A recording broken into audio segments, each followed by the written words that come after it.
Have you considered Dorcas?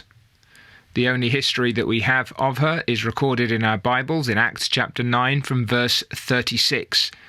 There we read that at Joppa there was a certain disciple named Tabitha, her Hebrew name, which is translated Dorcas. This woman was full of good works and charitable deeds, which she did. What a beautiful description of a Christian. This godly woman shone even amongst her peers for her character and her labour.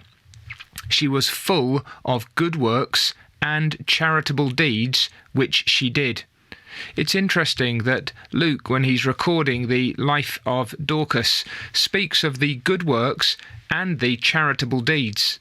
Very often I think we imagine that good works are charitable deeds, but it's probably more likely that Luke is identifying her piety, her holiness, her manifest godliness, the fruit of the Spirit in her life, her faith, her hope, and her love, which she manifested toward God in the life of the congregation there at Joppa. And because she was such a woman, therefore she also abounded in charitable deeds. Not only was Dorcas a godly woman, but it showed itself in every part of her life. If you will, that holiness of heart worked out in helping hands. And Dorcas administered particularly to those who were in need. There were widows who showed the tunics and garments which Dorcas had made while she was with them. In other words, Dorcas had ministered particularly to the most vulnerable, the most needy that were around her in society, and it seems particularly in the church, but probably not exclusively. Now, it is worth noting that these good works and charitable deeds did not keep Dorcas herself from suffering or from death, because she became sick and died. Now, the disciples sent straight away for Peter, who was staying near Joppa in another place called Lydda. And Peter came, and by the grace of God, Dorcas was restored to life, and the rejoicing was universal in Joppa. The news spread, and Peter took the opportunity to make known the good news of Jesus Christ, staying with Simon there in the town. But what is notable, again, is that when Peter dealt with this godly woman, Tabitha, she opened her eyes, she sat up, raised from the dead, he lifted her up, and when he had called the saints and widows, he presented her alive. Now notice again, the saints, God's people, and the widows. Perhaps some of the widows were among God's people. Perhaps Luke particularly identifies the widows themselves who were believers.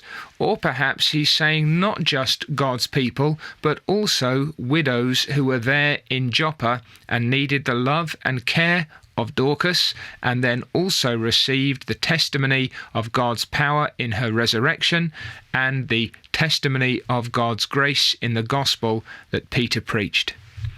What a beautiful life Dorcas had. What a lovely death Dorcas died.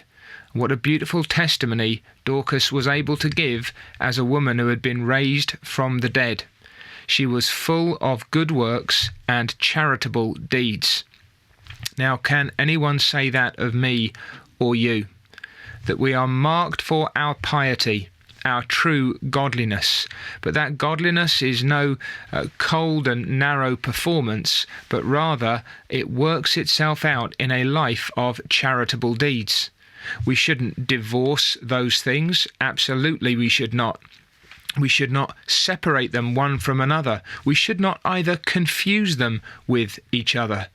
Dorcas was full of good works toward God, and therefore full of charitable deeds towards others. And she knew who was in need, and she reached out her hand toward them. It would be good if we lived in such a way as to cause sorrow when we died, for people to look back on us and think with sweet and fond memories of the godliness and the goodness of the life that we lived.